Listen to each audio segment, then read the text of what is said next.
What's up, everybody? Welcome back to the Lights Out podcast. I'm your host, Josh, and as always, I'm joined here in the studio with my brother, Joel, also my producer, and today we are going to be diving into the absolutely devastating, tragic, dark event of the Aurora theater shooting.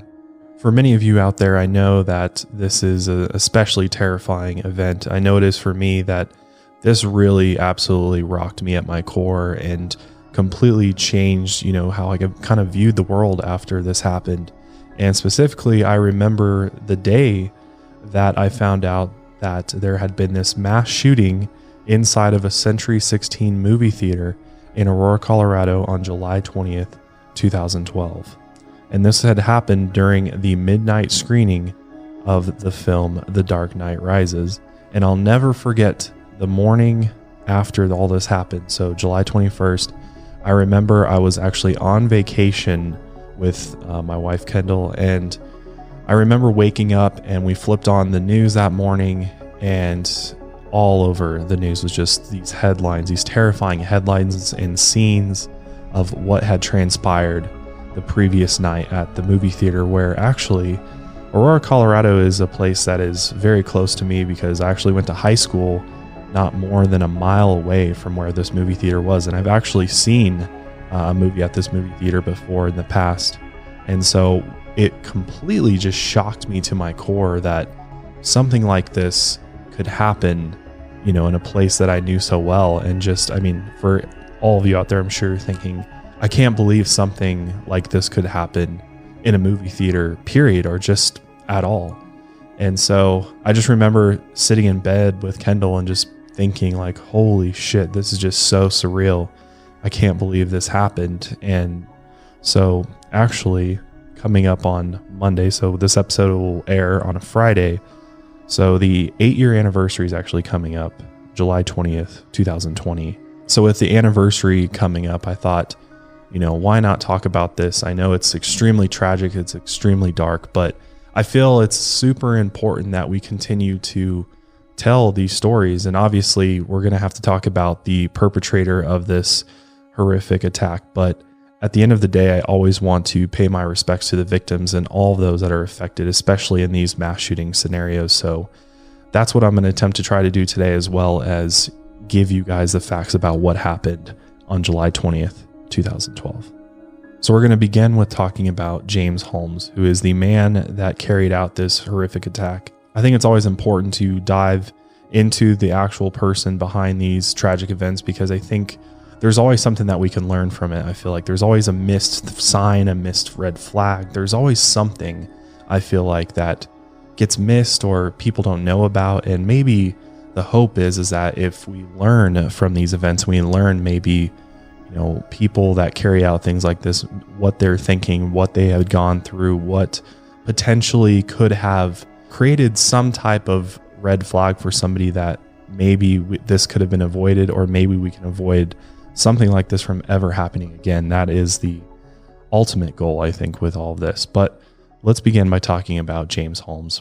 So James Holmes was born on December 13th, 1987 in San Diego, California. He grew up in Oak Hills with his parents, Arlene and Robert Holmes, and one sister. And when he was 12, his family moved back to San Diego. His mother is a registered nurse, and his father is a scientist and mathematician, paving the way for James' future interest in neuroscience. James played soccer, ran cross country, and enjoyed role-playing games like World of Warcraft and Dungeons and Dragons. Throughout his adolescence and young adulthood, James shifted between depressed and painfully shy, sometimes completely mute, and outbursts of attention-seeking behaviors during manic episodes. In middle school, James started to suffer from more severe mental health problems. He would hallucinate shadows that fought each other with guns. He was terrified of unseen figures who would pound on his walls late into the night. He actually had a name for these figures called nail ghosts. So just taking everything that you just heard right there, if this is all true, then he absolutely did not have a normal childhood by any means. I certainly did not experience any type of mental health issues at a young age or at all. I've been very lucky, but The fact that he's literally hallucinating this young is definitely concerning, because by the time he was just 11 years old, he had already attempted suicide. By late high school, James was just an inch shy of 6 feet tall. He was slender, Caucasian, and unassuming, with wide eyes, a friendly smile, and a deep voice. He didn't date much, but he did have a few friends who he played video games with. James actually graduated in 2006, and that summer he took an internship at Salk Institute for Biological Sciences in San Diego before attending the University of California, Riverside. One of his internship advisors recalled that James rarely spoke and generally only responded to yes or no questions.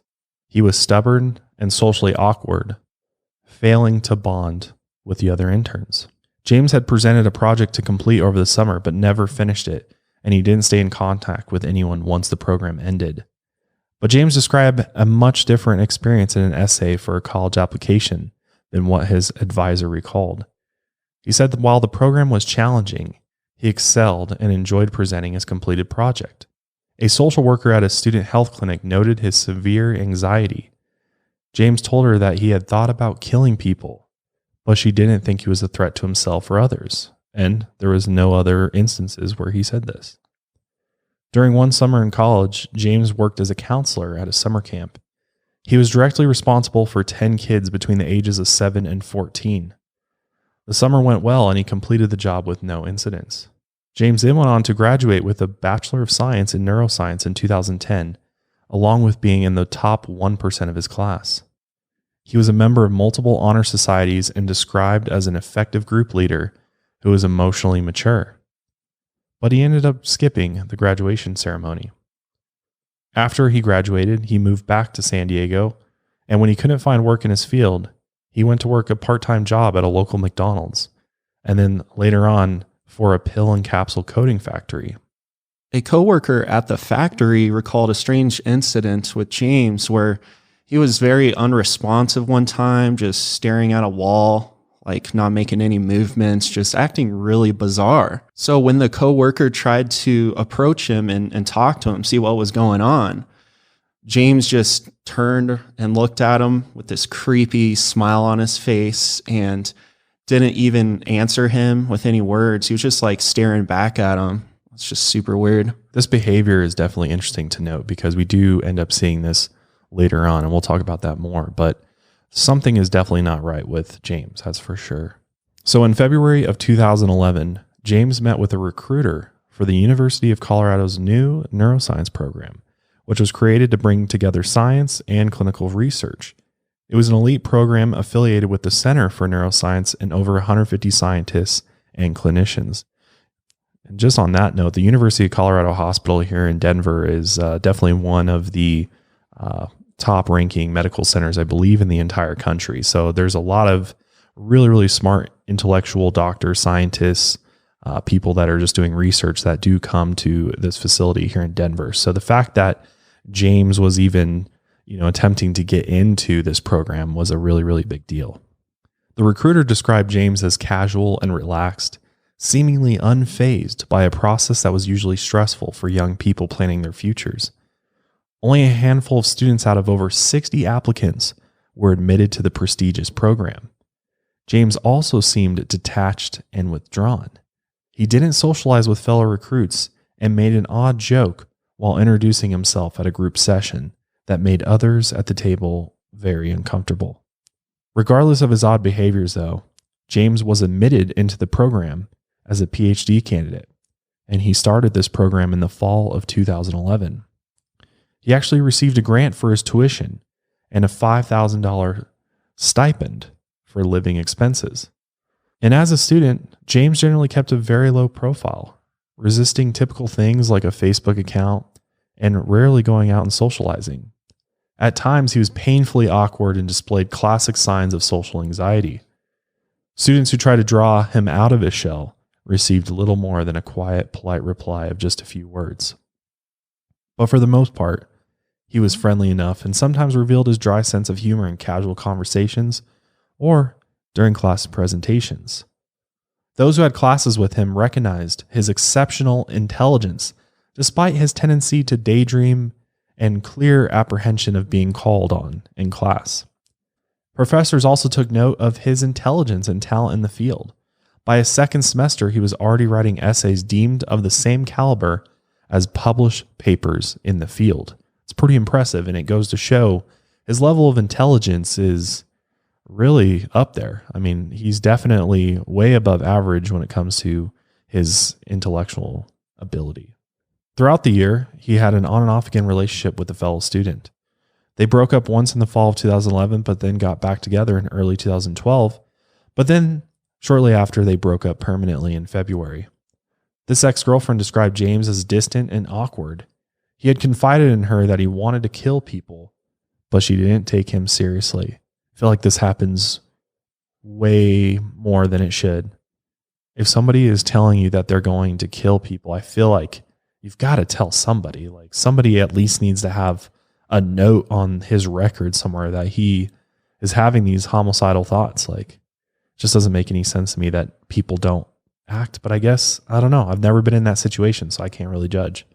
James later claimed that the final breakup had thrown him into a violent depression. Occasionally, he texted a female classmate with awkward attempts at flirting, with one message asking, quote, "Why are you distracting me with those shorts?" and another asking her out on a hike. But when she saw him in person, he often completely ignored her. And it didn't help that he was further isolated by living off campus. He had an apartment, though, on a rough side of town, and rode his BMX bike to and from the university each day. That's another thing I want to note too, is that that neighborhood around that medical complex is definitely one of the rougher neighborhoods in the Aurora, Denver area, that's for sure. Locals in the neighborhood recognized him because he kept the same routine. He got breakfast from a Mexican food truck before heading to class. He often picked up dinner from Subway and even would spend time at a Latin club where he'd just sit there in the evenings, drinking 3 or 4 beers and talking to no one.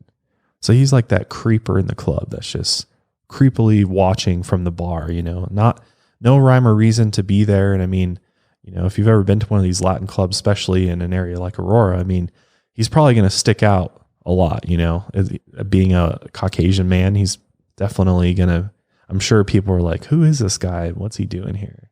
It's definitely creeping me out.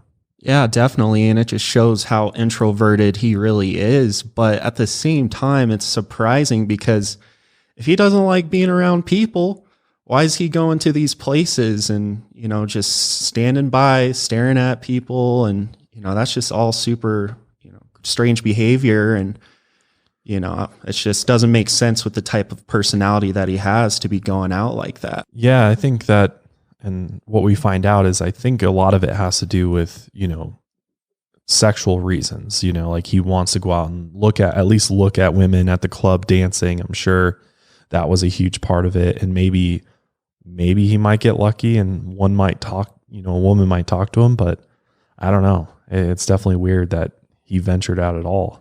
But in the spring of 2012, when he was 24 years old, classmates and professors saw hints that James was becoming more mentally unstable.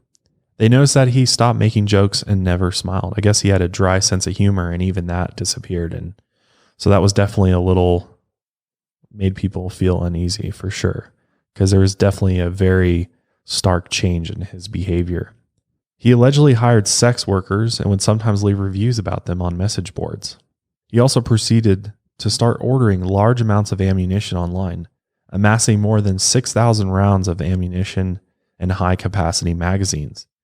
He bought several guns at local gun shops, including 2 Glock handguns, a shotgun, and an AR-15 semi-automatic rifle. What's crazy to think about, though, is that all of this ammunition and guns were acquired legally. I mean, 6,000 rounds of ammunition for any one person is a little bit ridiculous, in my opinion, but yet the government does not restrict you from, buying that much ammunition. And on the flip side, they will restrict the amount of Sudafed you can buy in a month because they are worried about you making methamphetamine from it. So I don't know. That just to me doesn't make a lot of sense, but hey, that's America. In March, James again told a fellow student that he wanted to kill people, quote, when his life was over. In May, he alarmed another student by revealing his possession of a Glock semi-automatic pistol, which he said was for protection. Now, during this time that he was sort of prepping up for this attack that he was going to carry out, he was seeing a university psychiatrist named Dr. Lynn Fenton, and she had been working with James for some time.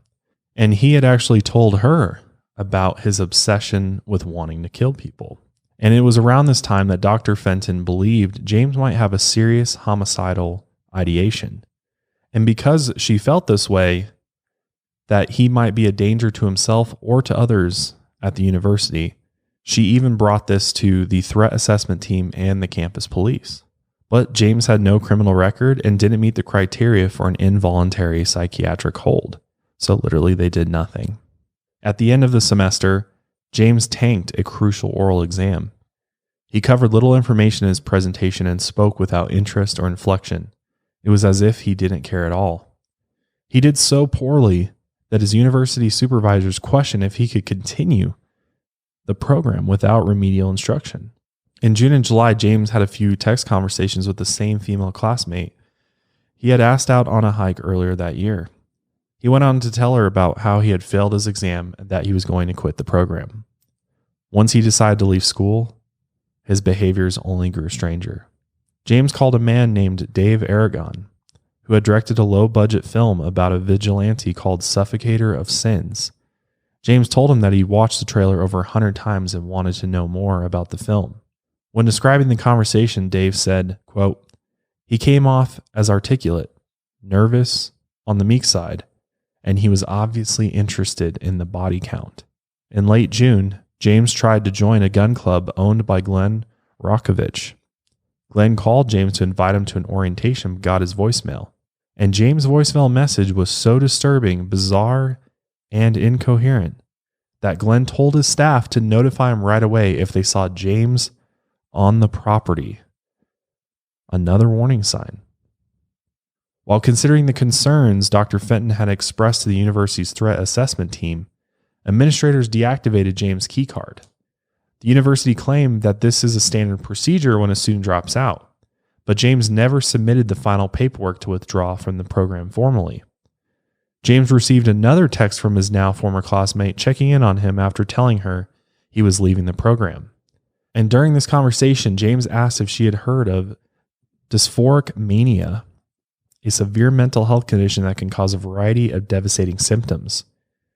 It's often diagnosed with bipolar 1 disorder and causes sudden shifts between the frantic and the hyperactive state of mania and the heavy hopelessness of depression. This combination can cause attempted suicide or violence towards others, and in extreme cases, this violence is accompanied by paranoid delusions. Unlike similar disorders, antidepressants can heighten these dangerous symptoms. While James had been prescribed Zoloft, we've heard a lot about Zoloft, haven't we? Commonly used as an antidepressant, there's no evidence linking it to his future violent crimes. I don't know, though. It seems to be a trend among some of these cases. I mean, it's last week, the week before, Pazuzu, then Eric and Dylan from Columbine. It's interesting that Zoloft is even brought up in these cases at all. I mean, on one hand, obviously Zoloft is a very popular medication for depression, but I don't know. I'm starting to think that there could be something to be said about the side effects of this medication. And I appreciate all of you that shared with me your stories about being on Zoloft and how you've had similar experiences with it.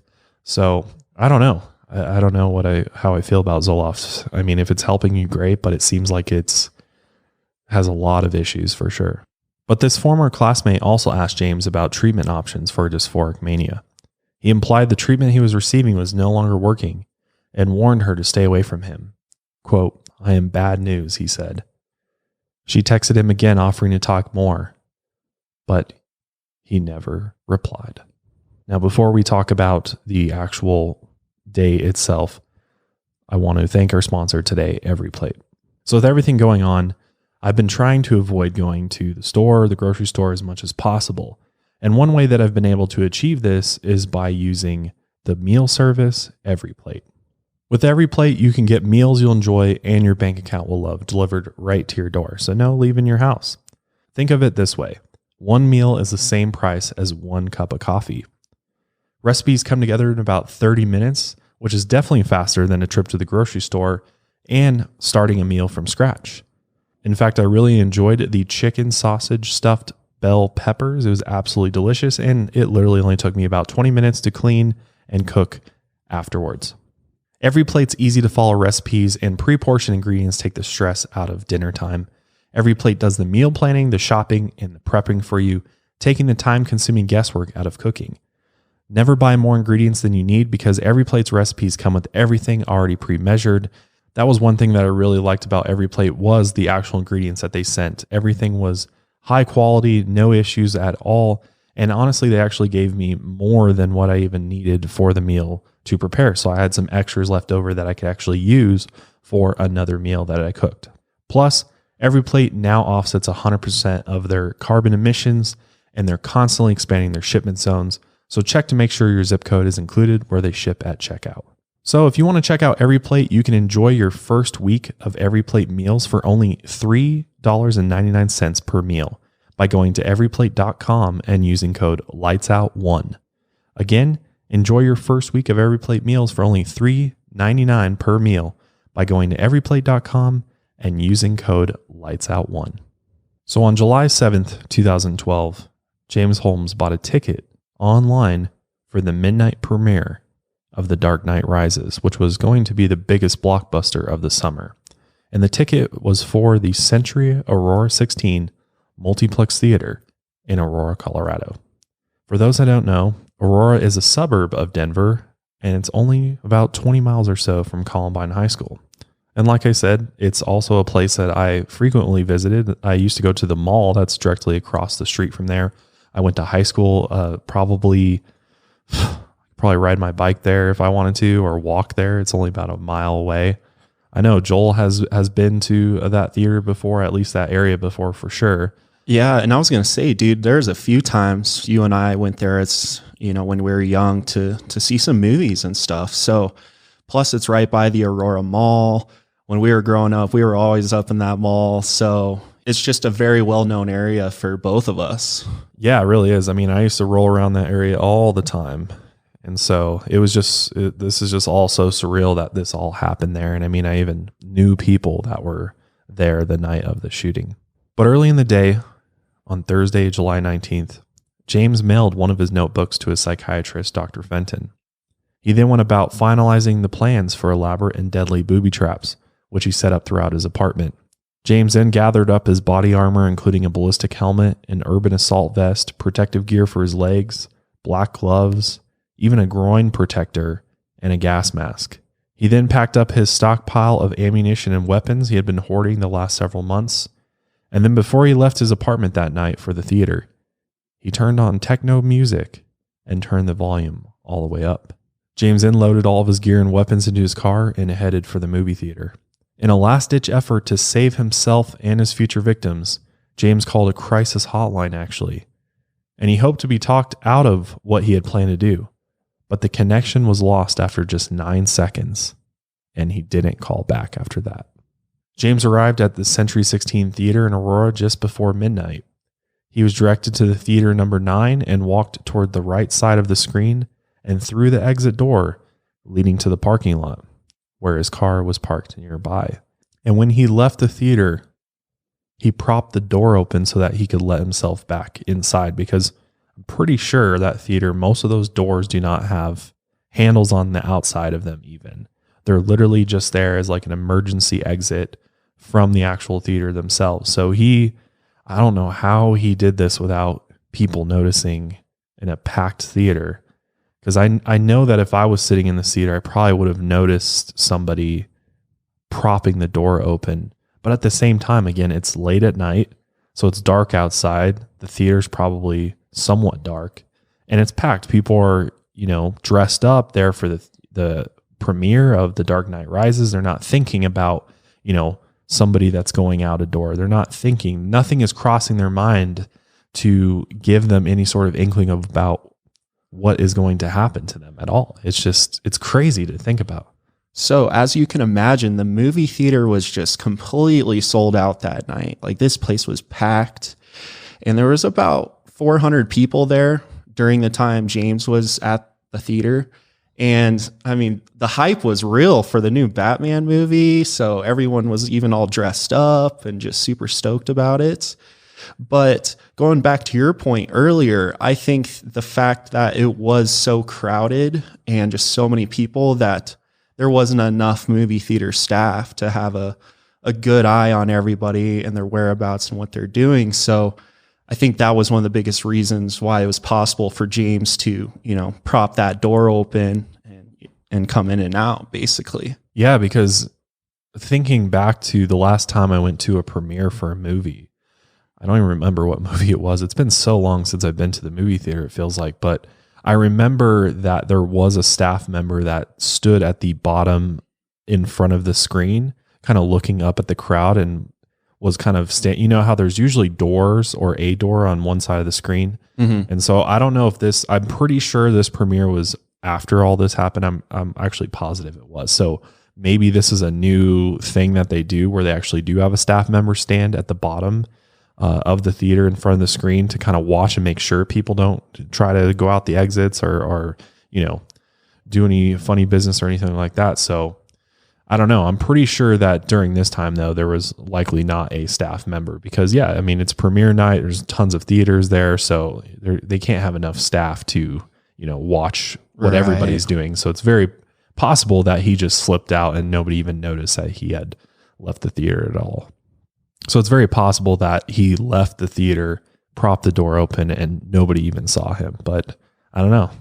It's still something that just bothers me to this day about this whole thing is that nobody thought it was weird that he was going out those doors. Cause I've never seen anybody go out those doors. And I know for a fact that those doors are in an emergency only. I don't even think the fact that they're not alarmed is also a little weird to me that if it is an emergency exit, why wasn't it alarmed when he went through it? So the fact that it was just open, unlocked, go out, prop it, come back in is just absolutely crazy to me. But as the clock ticked past midnight and into the next day, the lights dimmed and the crowd grew quiet and the Dark Knight Rises began. And then only 18 minutes into the movie, James got up and went outside through the propped open exit door. He went to his car, put on his gear, readied his weapons, and slipped on a pair of headphones playing techno music. He then turned the volume up as loud as he could before heading back into the theater. His normally brown hair was dyed a shocking bright orange, and in the armor and gas mask, he looked like he was wearing an outrageous costume.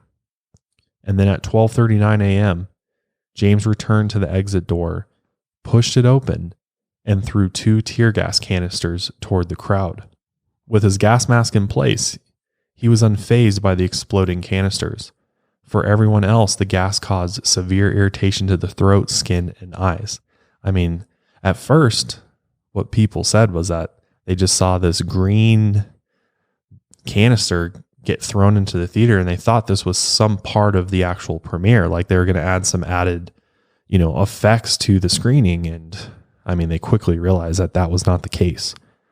Because before most people could even fully process what was happening, James started opening fire. He shot first at the ceiling and then took aim at the crowd.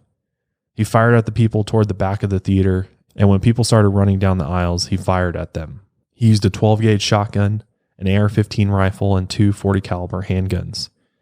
Even after he had opened fire, some people in the crowd thought the smoke and noise were just part of the stunt at first.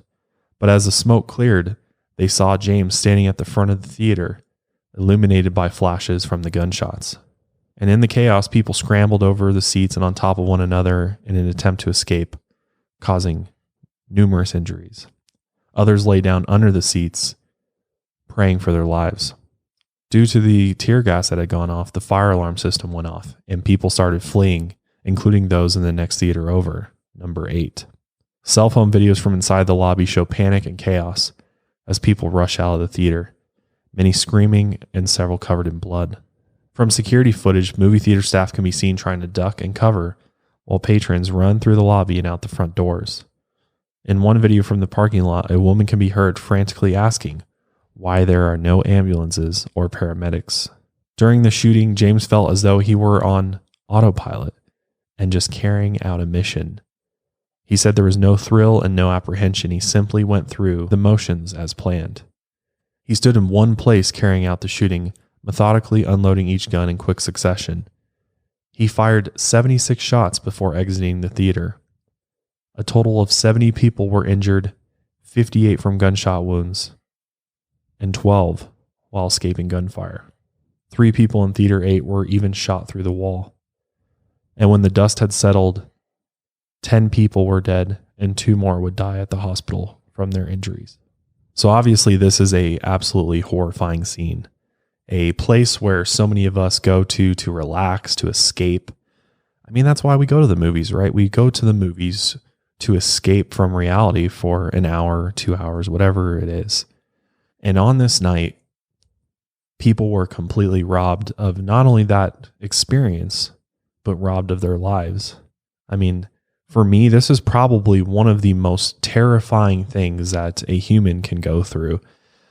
And to just think about what these poor people experienced and saw, and the whole time, James is just completely, seemingly out of it. I mean, he has no idea. He's no idea what he's actually doing. It seems like he's just standing there, just unloading his weapons, and chaos is just, and carnage is just happening all around him. Like literally this movie theater turned into a war zone. And I know for me, this has completely changed how I feel about the movie theater. And I know after this all happened, when I did finally go to a movie theater, I always had this feeling, and I always had that thought run through my head, like what if, what if this happens again? And, looking for my exits, looking for, what happens if that happens again, and what am I going to do? What about you, Joel? How do you feel? I just can't get over how sick and twisted James Holmes is to go to a place where, like you said, people are just there to relax, have a good time, and place himself in a very strategic position, right where he had angles of both exits. He could see every row, and coming that prepared, like he was going to war with an assault rifle with a 100-round clip, and just making his way across the whole theater. It just gives me chills talking about it. It's sick. And there were men, there were women, there were children there. And James, he put in his fucking headphones. Like, are you kidding me? Just to drown out the screaming. Like, this guy is fucked up. Yeah. And it was also mentioned that he was under the influence of Vicodin, which, painkiller, which on top of the medication, Zoloft, maybe that really made him like in a zombie state, or just, not feeling his emotions. Like, what do you think on that? Yeah, it seems really calculated to me. I mean, he's a very intelligent person, and he might have some mental disorders and whatnot, but at the end of the day, he's extremely smart. He knows that this is going to be absolutely horrific.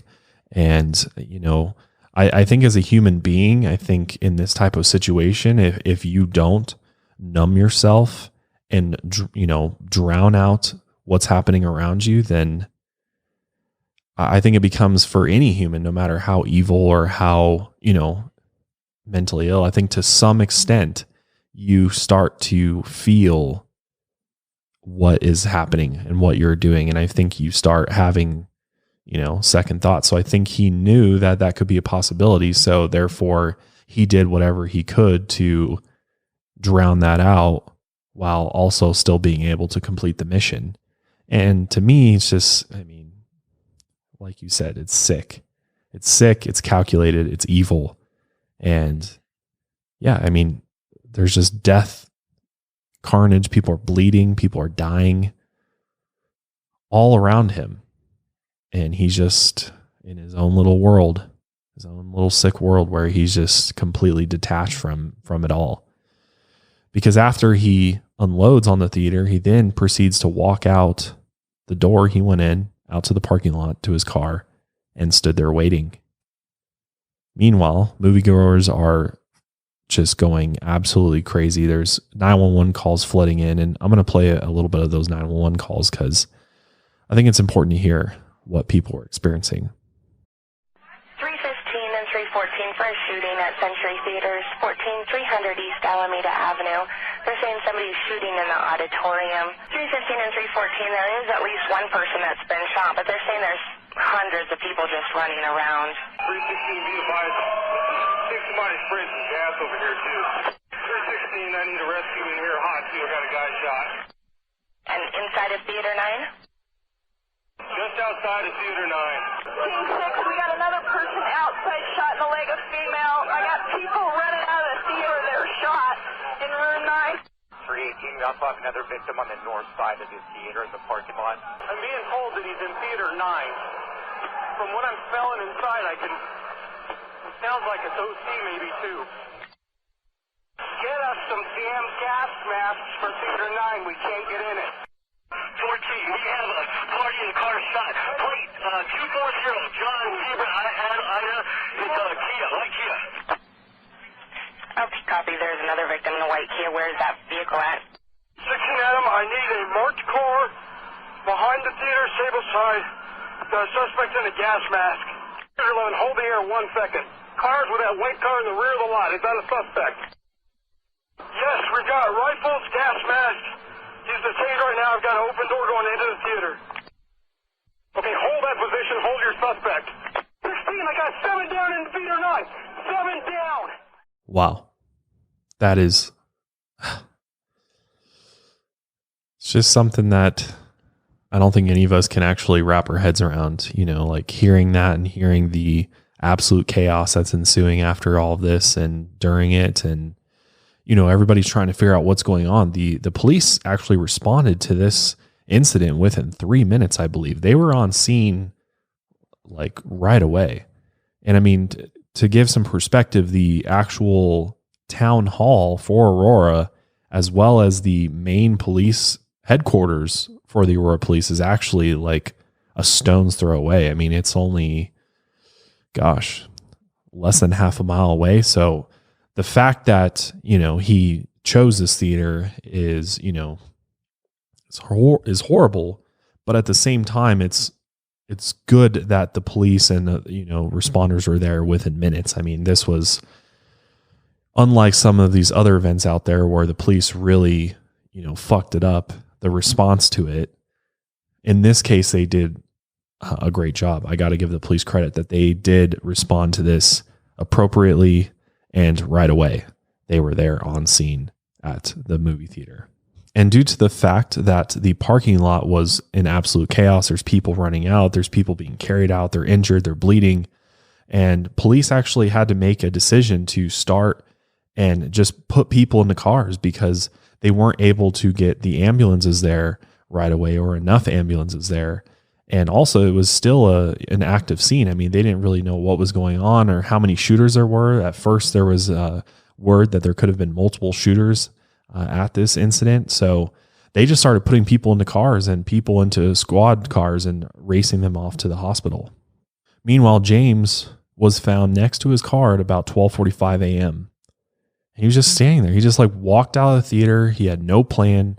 He was not trying to escape. And he later says that he pretty much planned to die that night. Like he was not going to make it out alive. I think he thought that he was going to be shot and killed by police, but he ended up surrendering without even putting up a fight. Considering how armed he was, I'm surprised that he did not just shoot it out with police and that's how it ended. But he literally just surrendered. And I want to play a little clip. There's our local news station here actually did a pretty good job of covering this event, and they interviewed some of the Aurora police officers that actually responded to this incident, and it's really powerful to hear what their firsthand experience was. So here is Aurora police officer Jason Oviet, who helped arrest the suspect. Jason, for better or worse, you get a lot of attention. Yeah. For what you did initially Is that odd? Here we are 5 years later, and sort of you're known as the guy that arrested the defendant. That is very odd, yes. I mean, I think realistically, I was more part of a massive effort to deal with a problem, and I was just one of the people that was on one side of the building. You've sort of gone over this. I'm not going to have you rehash it, but is it just happened to be there? He happened to be there. That's it. Yeah, I mean, I can't say there was any real strategic plan to go to that side of the building for me. I went to the back of the building because when I was approaching the theater, I was coming down Sable Boulevard, and that's the side that is next to Sable. Were you surprised as any to learn that that was the shooter? When I first saw him, I thought he was a cop until I got a little closer to him, and I was. It's one of those things you can't really process quickly. Even while on one level I realized that this is a suspect, because at the time we were still thinking that there were multiple shooters. Even at the time where you're thinking this is someone who's involved, there's another part of your brain that's just totally unable to recognize that. Would you call him cooperative, or what would be the proper term? I would say he surrendered. Yeah, I would say he surrendered. He gave up. It's crazy that they thought he was a cop at first. I mean, at first glance, he's probably armed up like the SWAT team would look at responding to a scene. So I totally get that. And it's, it's dark, it's the middle of the night. So seeing somebody all body armored up like that, I think you would probably assume was a police officer at first. But obviously, as he got closer, he realized this was their suspect, because he's armed, he's got orange hair. And yeah, they realized that this guy had to have been the shooter. So he was actually one of the officers that ended up arresting James Holmes. When police went to arrest James, he was actually carrying a first aid kit and spike strips, which apparently he said later on that he brought them along just in case he decided to escape and it would help him during a car chase. So he did, I guess, think about potentially trying to escape, but that definitely did not happen. But according to police, they said that during his arrest, James seemed to have no emotions. And while handcuffed in the back of a police car, he became transfixed by the frenzied chaos and panic he had created. He stared out the window at the crowd until the police drove him away. So as James Holmes is being taken away in a police car, there's still floods of injured victims that are emerging from the theater, and they are trying to get help. And so into the early morning hours of Friday, victims are being taken to 6 Denver metro area hospitals or anywhere they could go to get help, whether that was in ambulances, police cars, or even private vehicles. There were just people were being shuttled off to hospitals as fast as possible. And at University of Colorado Hospital, they were arriving with little warning. 23 patients, the most among the 6 facilities that treated casualties, and with wounds that spoke to the firepower wielded by James Holmes. A doctor said it felt like you were at war. The sheer number of people you're seeing and the extent of their injuries is so unnatural. Many of the 58 injured suffered the sort of multiple gunshot wounds that conjured visions of a battlefield rather than the suburban theater where they had been shot. Dr. Frank Lansville said that the tissue destruction was massive, which was obviously caused by the high caliber weapons that James Holmes had. At University Hospital, as many as 15 critically injured patients arrived in less than 20 minutes, the rest within the hour. Several were injured so badly that they couldn't tell emergency workers their names.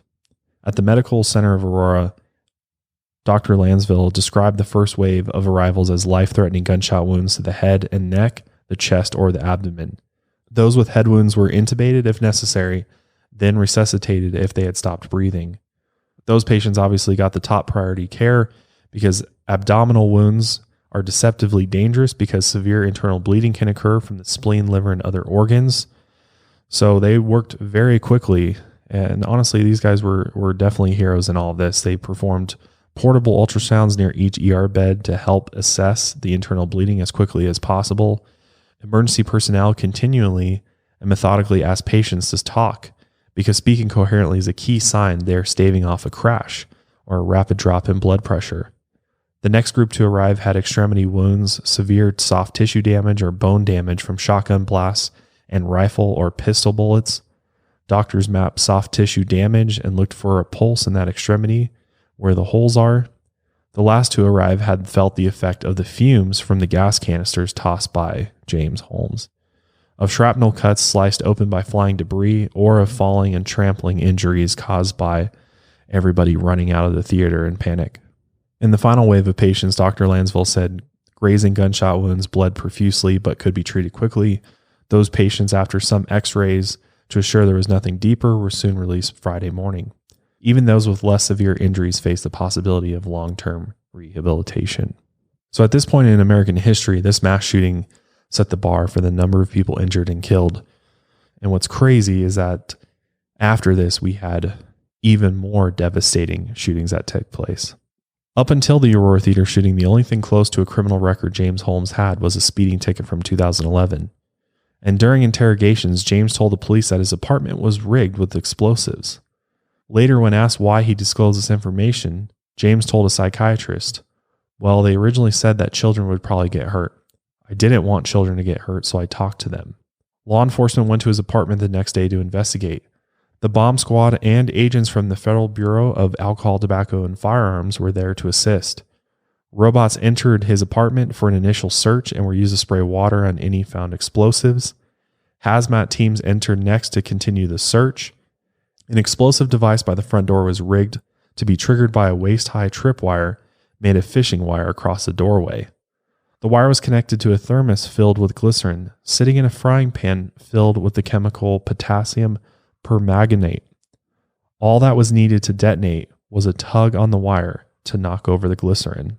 Spread across the apartment's living room floor were 30 homemade grenades connected to a control panel in the kitchen. Napalm, a highly flammable substance, was found inside styrofoam cups, and pickle jars were filled with bullets, a flammable liquid, and gunpowder. On July 21st, police dismantled and removed these devices along with 10 gallons of gasoline, motor oil, lighter fluid, and gunpowder.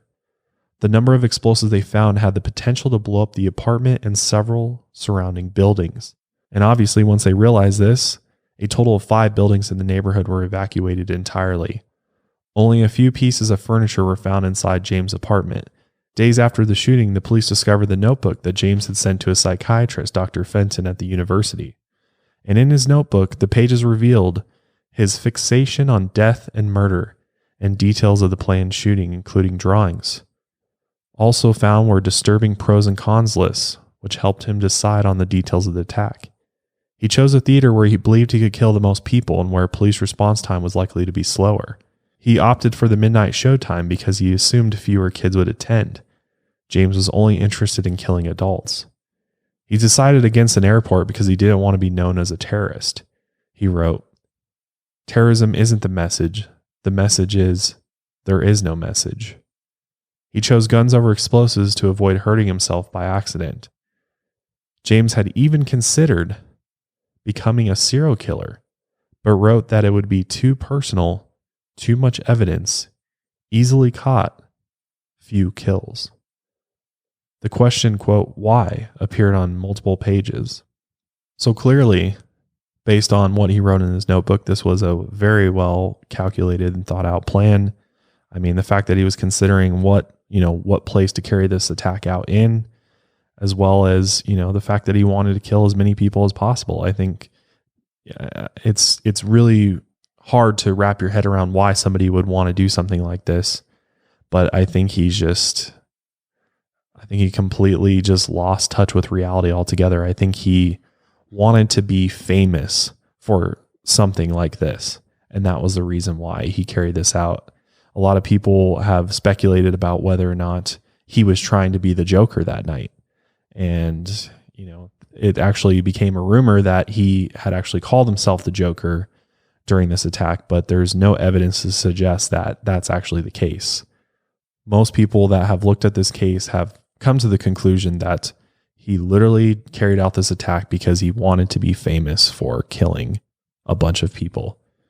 Now, what the people that were in Theater 9 that night experienced was an absolute war zone. There's no other words that can describe what people experienced, what people heard, saw, felt, other than an absolute just horrific scene. I want to play another short clip from Officer Mike Gonzalez from the Aurora Police Department, who was the first police officer inside the Theater 9 on the night of July 20th, 2017. And his recollection of this is truly chilling. You're first in. First in. First officer in. Yes. How soon after the shooting do you think you figure you were in? He was still shooting when I was standing at the door. Could you hear it? Yes. And actually, I go back and forth. When the more I think about it over the years, I thought it was just a movie. But now that I talked to other people, that I could still hear the gunfire when I got to the door. At what point did you realize this isn't going to be a routine call?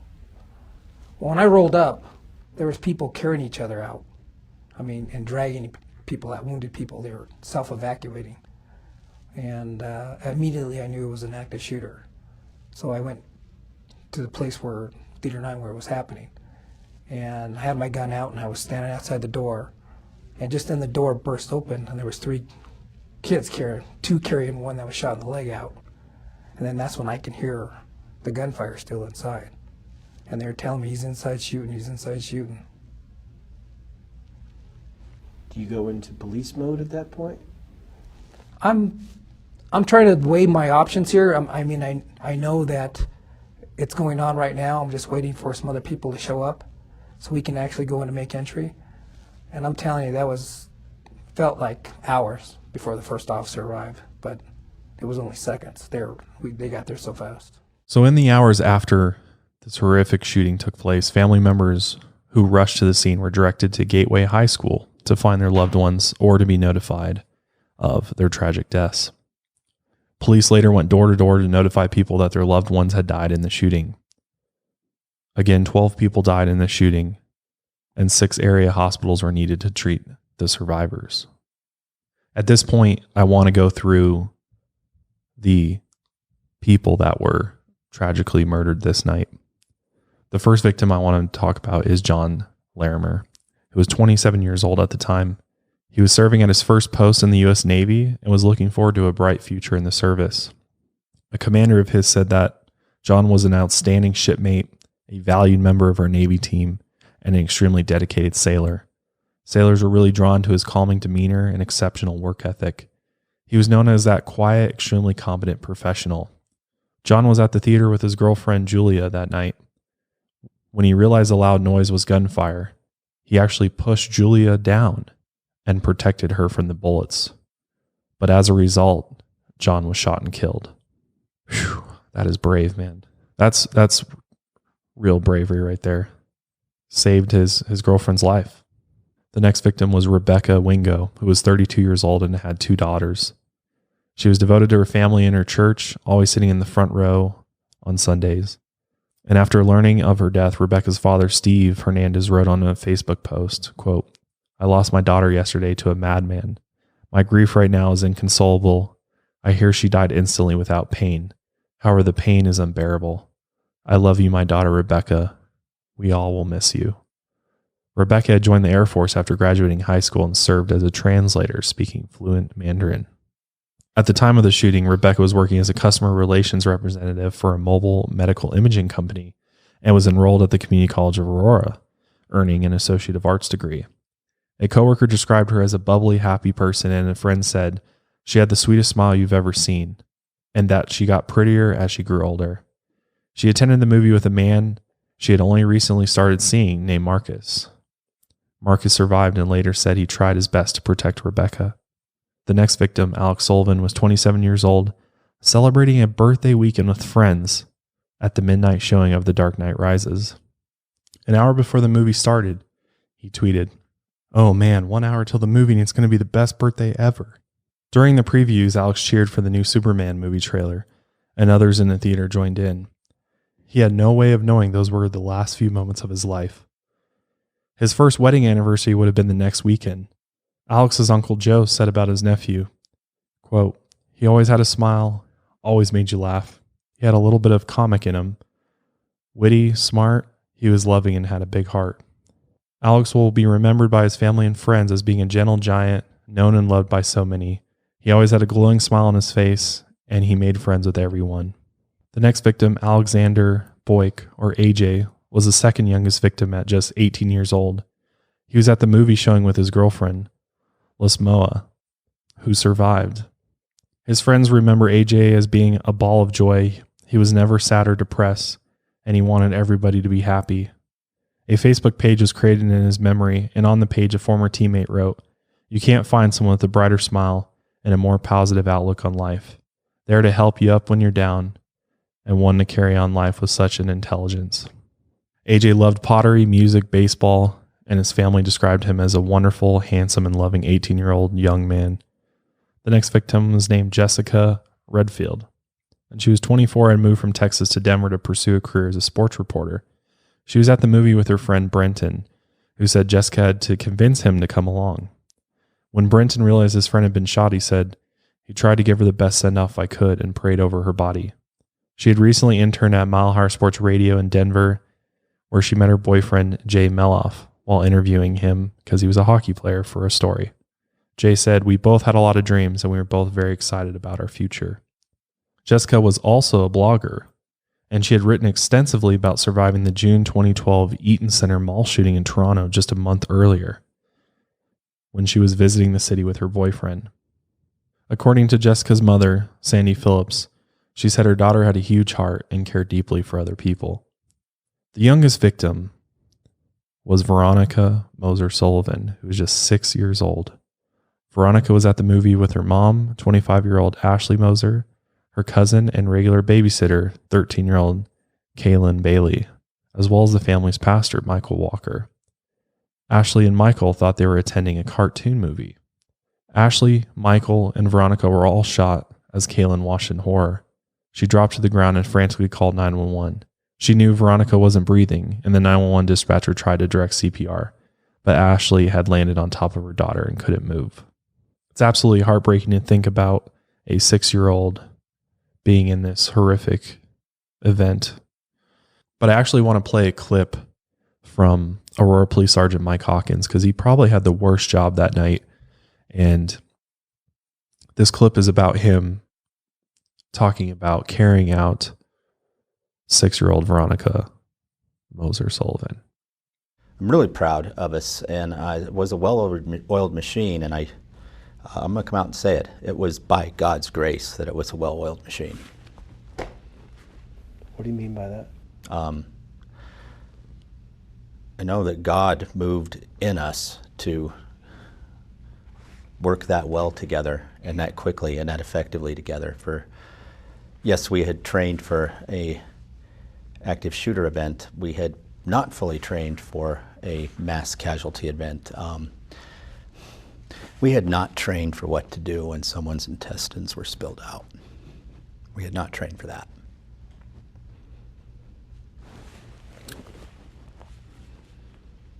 So what do you do? You pick them up and you put them back in and you run like hell with them. And I saw that happen, and that female officer is not here to interview about that, but I'm immensely proud to serve with people capable of doing those kind of things. I can't even imagine what that must have been like, being a police officer rushing into the theater that night and seeing the things that he did. I mean, it was an absolute war zone. I mean, multiple police officers had said that, even some that had served in Afghanistan said that the horrors that they saw, the amount of people that were injured and just bleeding, and in that case, there's, devastating wounds to these victims. It's crazy. I mean, the fact that they still did their job, and, Officer Hawkins ended up carrying out Veronica, and clearly you can hear it from his voice. And if you're watching this on YouTube, you can just see the absolute toll that, that this event has had on him. And it's just absolutely devastating that a poor 6-year-old lost her life. And I just wanted to recognize all the first responders that night. Literally saved so many lives, and fought through probably one of the most horrific things they've ever gone through in their whole lives, and they're able to, save people and get them out of there. Yeah, I mean, to still do your job in that type of circumstances, very, very difficult. And I don't think a lot of us can even understand what that would be like to be faced with that type of situation and have to go in, instead of running away from it, you're running into the theater to try and stop the threat that's there, as well as save as many people as you can. I mean, definitely got to give credit to the first responders, the paramedics, police officers, firefighters that all responded to the theater that night, because it is literally something out of just the worst nightmare you can possibly think of. I think I even have had a few nightmares after all this happened where, I was in a situation like this, and maybe you have out there too that's listening, that, when you see the images that came from this night and heard about what they went through, that this deeply affected you, even to the point where, you're dreaming about this at night and dreaming about, what you would do in a situation like this. And it's terrifying, man. I mean, it's just one of those things that is absolutely the worst case scenario for many of us. I mean, something that I hope that we'll never have to experience. I mean, it's just absolutely devastating. The next victim I wanted to talk about is Jonathan Blunk.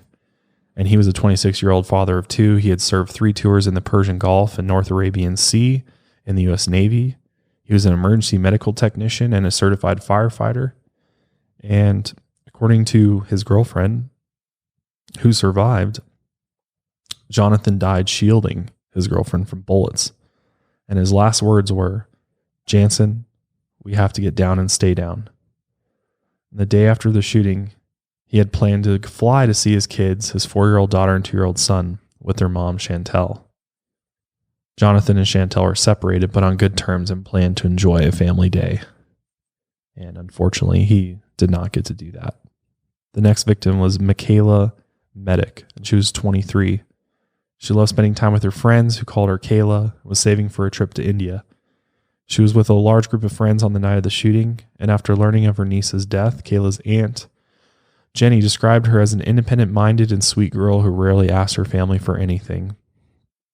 She had big future plans. She was going to school, and she was working part-time, and she came from a really close family.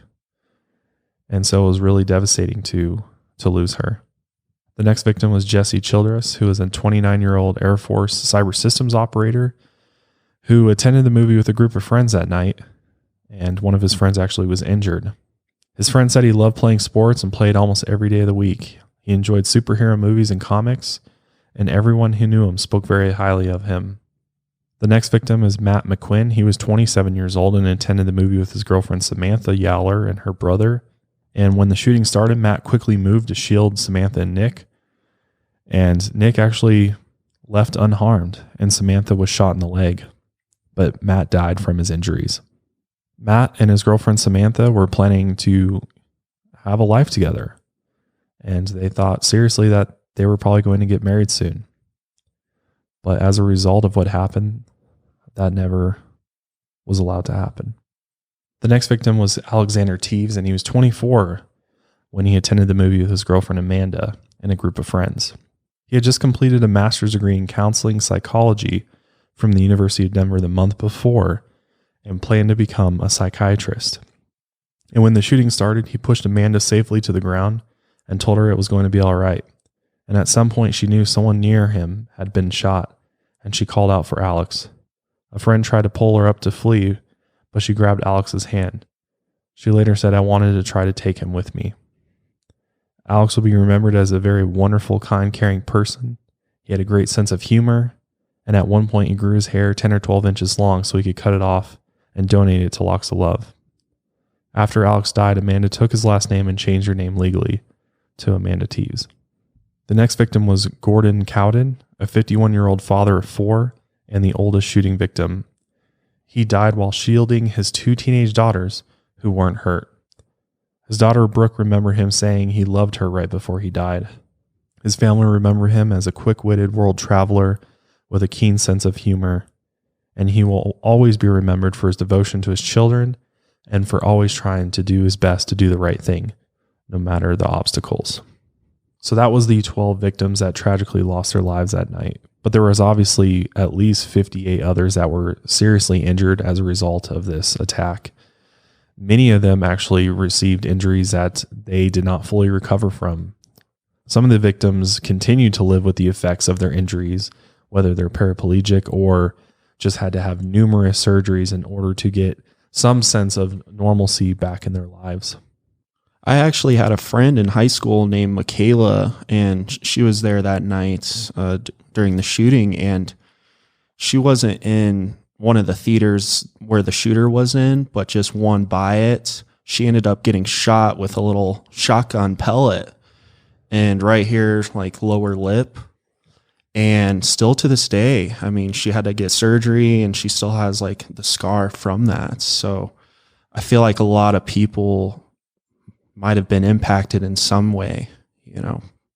Absolutely. I mean, physically, mentally, emotionally, you can imagine how many people probably have PTSD as a result of this event. I mean, I know I surely would if I was at the theater that night, but yeah, I mean, this, unfortunately, you know, you can't forget something like this. You can't, you know, especially if you go through it firsthand, you're going to carry this with you for the rest of your life, and you're going to carry physical scars and physical injuries. And so, you know, James Holmes really affected a large number of people's lives that night in a negative way. And even though there was so much negativity and horrific things that were done that night, there was also a lot of people that were stepping up, you know, in a situation like this. And there's so many stories. I mean, I could probably spend an hour just going through all of the stories of people that helped others get out of the theater. I mean, you heard from the police officers that patrons were literally carrying each other out. People, complete strangers, were helping the wounded and helping get people to ambulances and into the back of patrol cars to get to the hospital. I mean, countless lives were saved as a result of just people stepping up in a situation like this and doing the right thing, and even putting their own lives at risk in order to help others. And I think that's one of the most powerful things about this, is that everybody, you know, came together during this moment of crisis and stepped up and helped save one another and helped carry each other out of the theater. You know, I think it's hard for a lot of us to understand what that was like or how we would react in a situation like that. But hopefully we would step up and do the right thing. And if we saw somebody that was, you know, suffering from a severe injury and needed help, that we would all try to help them and not just think about ourselves first and think about our own safety first. And, you know, just get ourselves out of that dangerous situation, that we would in fact try to help others around us. And there's so many stories from that night of people stepping up and saving each other's lives. But back to James Holmes. So James Holmes, he was arrested, you know, he was interrogated, and he got lawyered up pretty quick. And he ended up pleading not guilty by reason of insanity on May 13, 2013. And when a defendant opts for an insanity defense in the state of Colorado, the burden of proof is on the prosecution. This means that the prosecution needs to prove beyond a reasonable doubt that James was aware of his actions that night and that they were wrong and that he was committing a crime. Now, while he was in jail, James tried to commit suicide multiple times, but each of these attempts were described as half-hearted. In July of 2013, James was evaluated at the Colorado Mental Health Institute, and in February 2014, a second sanity examination was ordered. Both court-appointed psychiatrists Dr. Jeffrey Metzner and Dr. William Reed concluded that while James was mentally ill, he was aware that his actions were both illegal and immoral. Dr. Metzner ended up diagnosing James with schizoaffective disorder, a debilitating type of schizophrenia characterized by delusions combined with symptoms of depression and mania. Dr. Reed diagnosed him with schizotypal personality disorder, which includes symptoms like extreme social anxiety, paranoia, and acute psychosis. And Dr. Reed actually ended up writing a book about the case that was released in 2018 called A Dark Night in Aurora, Inside James Holmes and the Colorado Mass Shootings. And in the book, he stressed that while it's important to include James' diagnoses in the conversation and expand access to mental health services, mental health disorders rarely cause homicidal behaviors. The book also examined James' early life and concluded that his parents weren't to blame for his violent crimes. Dr. Reed found that after spending 24 hours interviewing James and reviewing over 80,000 pages of documents, it remains unclear exactly why James carefully planned and carried out an elaborate mass murder plot. Video recordings of James' interviews with court-appointed psychiatrists were initially sealed and weren't released until years later. In one video, James admits to Dr. Reed that if he were given a chance, he believes he could kill again. This portion of the video was kept from jurors during the trial, and other measures were taken to avoid contaminating the case. Documents were delivered in person rather than sent by mail, and emails about the case were encrypted.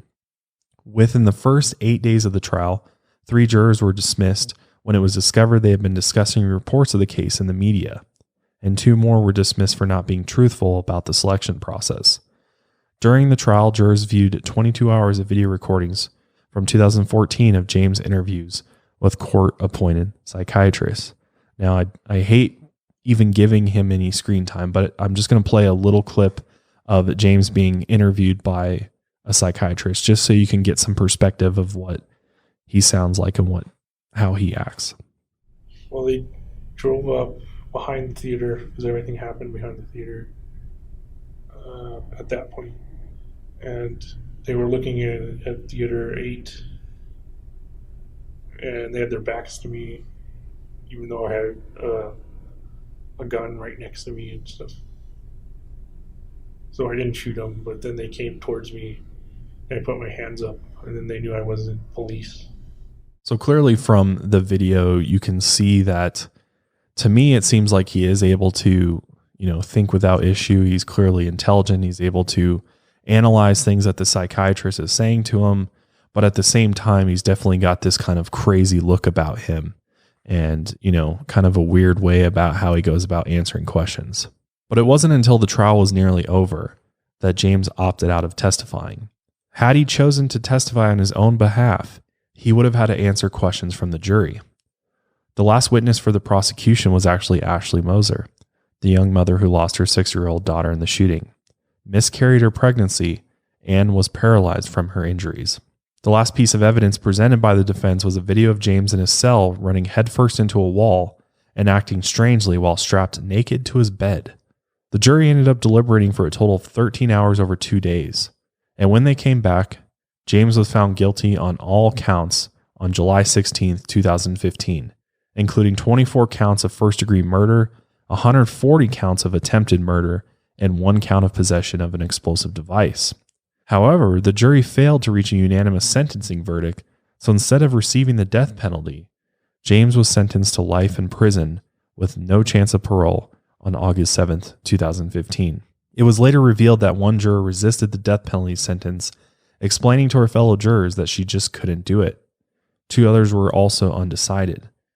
Even if James had been found not guilty, he would very likely have been sent to a mental institution for life.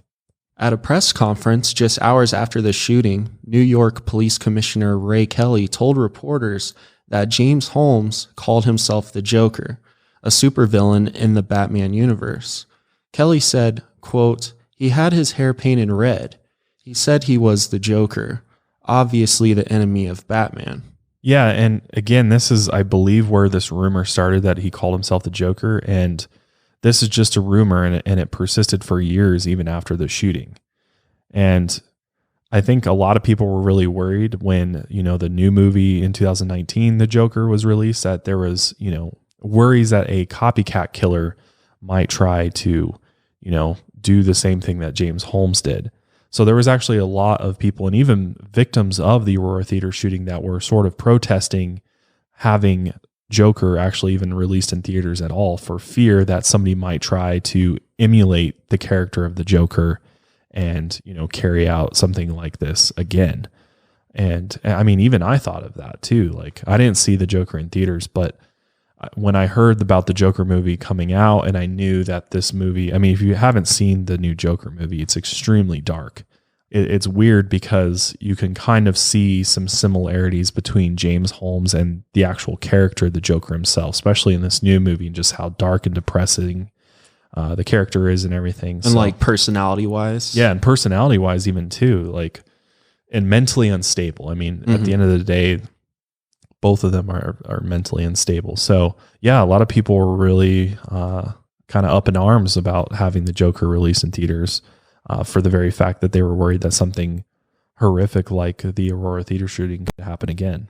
And again, as far as we know, James never said he was a Joker. He never, he dyed his hair orange, which is very weird. And I don't know what I think about that. I think there's probably something to that. But at the same time, I think James did that to make himself just look crazy and look scary and, you know, kind of complete his look that he was going for that night.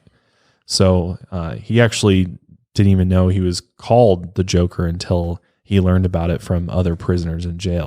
And it makes me wonder if James took into consideration that it was like a costume night, you know, for the premiere. And I mean, that's a great way to blend in, right? So I don't know. I'm kind of on the fence. Like, was he aware that he was just going to play the Joker role, or did other people just give him that nickname? Yeah, I mean, that's something that still unknown to this day. We don't know why he dyed his hair orange. I think it was just he wanted to kind of look the part per se and kind of have this whole costume going and whatnot. But the most likely scenario is that he chose the Batman movie, The Dark Knight Rises, for his massacre because it was the opening night of such a huge blockbuster, and he knew that it had the highest chances of being sold out. So I think he really planned this out and really just saw it as like the perfect opportunity to carry out his evil plan. But after this tragedy, I mean, it has had long lasting effects on Aurora, Colorado, the community, and all the victims of the shooting. And it really, you know, had ripples worldwide. I mean, I think everybody now thinks twice about going to the movie theater. And I think even if you go, you are thinking about what could happen. What if something happens, and what am I going to do? I know, like I've said at the beginning, I definitely have had this thought and definitely try to avoid the movie theater at all costs at this point, just because we can't even go to the movie theater right now because of everything going on with the pandemic, but it's just not the same place anymore. I feel like we all look at it a little bit differently than before this happened. And I feel like ever since then, I mean, I've been back to the Century 16 after this event multiple times, and obviously now they either have like a corrections officer, or even I've seen a police officer just stationed there. And I'm not sure, you know, for everyone else, if that's now a thing, just having an officer posted up in the theater. But I feel like I have noticed a change in security in all different areas and different places in life, you know, after this event. Yeah, absolutely. I definitely remember at the premiere that I went to, there was off-duty cops that were there, and definitely more staff. Doors are all locked. They're alarmed now, I'm pretty sure. So if you do attempt to go out that door, it's going to set off an alarm in the whole place. Yeah, there's definitely been precautions that have been taken, and, you know, they're trying to make it as safe as possible. But I mean, at the end of the day, it's just like, this could happen anywhere. I mean, it's not, you know, it's just, he just happened to choose the movie theater. He just happened to choose The Dark Knight Rises and all of that. But this literally could happen in any public place, any sporting event, any sort of concert, you know, as we've seen in events since, that this continues to happen. And it's just, it's a really hard thing to wrap your head around. What makes people do things like this? What pushes people to the point where they carry out an event like this? And obviously, I think in this particular case, that mental illness is number one, the biggest factor here that pushed James Holmes to this point. I mean, it seems like he went sort of undiagnosed for many years. I mean, he's got schizophrenia or forms of it. So clearly that's really serious and was never dealt with. And I think he kind of flew under the radar for so long because he was just that type of person. He was quiet. He kind of kept to himself, but at the same time, he's also extremely intelligent and extremely, you know, he's got a lot going on in his head. You can tell he's thinking about a lot of things. And so I don't know, it's really tough for me, and it's kind of controversial for a lot of people that they believe that, he knew what he was doing the entire time. He planned this whole thing out, and you can't blame his mental illness or allow that to be sort of a scapegoat for him in all of this. And that, all of the blame is on him, and you can't put any of the blame on the actual mental illness itself. So, I'm not an expert on mental illness, so I can't say exactly what I think it is. I think personally it's a combination of things that culminated and led to this event. But at the same time, it's like how much of that weird behavior he shows and those weird facial expressions is actually craziness, like just psychotic, and how much of it is him being extremely intelligent. He's playing up, I'm a psycho. I'm this crazy guy that, needs to be, dealt with or whatever. So I don't know. I'll leave you guys with that question. What do you think about James Holmes? Do you think he's a psychotic, crazy madman that just went crazy and, carried out this attack? Or, is it just he's pure evil and he did this because he's evil and he wanted to kill people? So, and also let us know what your thoughts are on going to the movie theater. I'm interested to see what you think about, or experiences you've had since then, or, if you just avoid them altogether, let us know. But with all that being said, we'll go on and wrap up today's episode there. Again, my thoughts, prayers go out to the victims and the victims' families in this horrific event. We'll never forget them.